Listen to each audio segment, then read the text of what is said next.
آپ دیکھ رہے ہیں کی نیوز ایچ ڈی، میں ہوں حارث علی شاہ گیلانی۔ چلتے ہیں آج کی اہم خبروں کی طرف۔ افسوسناک خبر سے آگاہ کریں گے۔ ملتان سے کراچی آنے والی زکریا ایکسپریس میں خاتون کے ساتھ ٹرین کے عملے کی اجتماعی زیادتی کا واقعہ پیش آیا۔ ریلوے پولیس نے تینوں ملزمان کو گرفتار کر لیا۔ ٹرین میں سفر کرنے والی خاتون کے ساتھ مبینہ زیادتی کا دلخراش واقعہ پیش آیا۔ متاثرہ خاتون کے مطابق ملتان سے کراچی آنے والی زکریا ایکسپریس میں اس کے ساتھ ٹرین کے عملے نے اجتماعی زیادتی کی اور فرار ہو گئے۔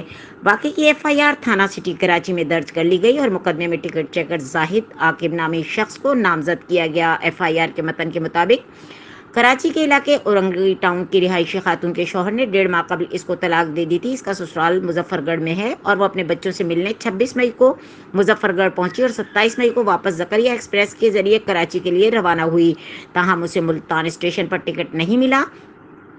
خاتون نے ٹرین میں اکانومی کلاس کا ٹکٹ بنوا کر بغیر سیٹ سفر کیا۔ خاتون نے بتایا کہ ٹرین جب روڑی سے روانہ ہوئی تو نجی شعبے کے ٹکٹ چیکر زاہد نے اسے برتھ کی پیشکش کی اور اسے اے سی بوگی کے ایک کمپارٹمنٹ میں لے گیا۔ کچھ دیر بعد زاہد کمپارٹمنٹ میں آیا اور اس سے دست درازی کی۔ جب اس نے وہاں سے جانے کی کوشش کی تو ملزم نے اسے جان سے مار دینے کی دھمکی بھی دی اور زیادتی کا نشانہ بنا دیا۔ اس کے بعد انچارج عاقب آ گیا اور اس کے بعد زبردستی زیادتی اس نے بھی کی اور اس کے جانے کے بعد ایک اور شخص کمپارٹمنٹ میں آیا اور اس نے بھی خاتون کے ساتھ زیادتی کی۔ ایس پی ریلوے مہر کوثر عباس کا کہنا ہے کہ خاتون نے کراچی اسٹیشن پر پہنچ کر کسی کو واقعے سے مطلع نہیں کیا، اسٹیشن پر بیٹھی روتی رہی۔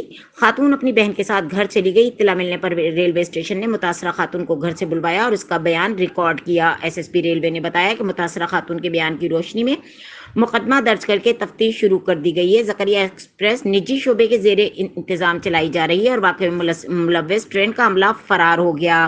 دوسری جانب آئی جی ریلوے پولیس نے فیصل شاہکار کا کہنا ہے کہ زکریا ایکسپریس واقعے میں نامزد تینوں ملزمان گرفتار کر لیے گئے۔ ملزمان کو سمندری، جہانیہ اور شورکوٹ سے گرفتار کیا گیا۔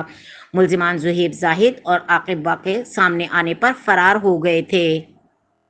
مزید خبروں اور اپڈیٹس کے لیے ہمارے ساتھ رہیے گا، تب تک کے لیے اپنا خیال رکھیے گا۔ اللہ حافظ۔